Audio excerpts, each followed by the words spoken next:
মার্কিন president Donald ট্রাম্পের রাশিয়ার সঙ্গে ঘনিষ্ঠ সম্পর্ক নিয়ে যুক্তরাষ্ট্রের জনগণের মধ্যে উদ্বেগ বাড়ছে। ট্রাম্পের শাসনামলে রাশিয়ার সঙ্গে যুক্তরাষ্ট্রের সম্পর্ক উল্লেখযোগ্যভাবে উষ্ণ হয়েছে।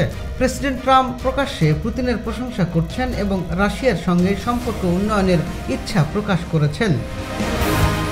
রয়টার্স ইপসস জরিপে দেখা গেছে 56% মার্কিনী মনে করেন ট্রাম্পের রাশিয়ার সঙ্গে অতিরিক্ত সখ্যতা রয়েছে, যা দেশের নিরাপত্তা ও পররাষ্ট্রনীতির জন্য উদ্বেগজনক। এদিকে ট্রাম্প দাবি করেছেন রাশিয়ার প্রেসিডেন্ট ভ্লাদিমির পুতিনের সঙ্গে তার ভালো আলোচনা হয়েছে এবং ইউক্রেন যুদ্ধ থামার সম্ভাবনা রয়েছে। তবে তিনি উল্লেখ করেন রুশ সেনারা ইউক্রেনীয় সেনাদের ঘিরে ফেলেছে, যা নিয়ে বিশ্লেষকরা প্রশ্ন তুলেছেন।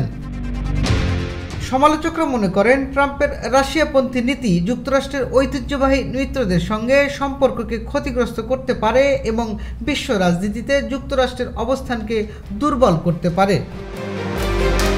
ট্রাম্প এই সমালোচনাকে ভিত্তিহীন বলে অভিহিত করেছেন এবং যুক্তরাষ্ট্রের স্বার্থ রক্ষায় তিনি প্রতিশ্রুতিবদ্ধ বলে জানিয়েছেন। ট্রাম্পের রাশিয়ার সঙ্গে সম্পর্ক নিয়ে বিতর্ক চলতে থাকলেও যুক্তরাষ্ট্রের জনগণ ও বিশ্ববাসী তার পরবর্তী পদক্ষেপের দিকে নজর রাখছে। টুটুল রহমান, খবর সংযোগ।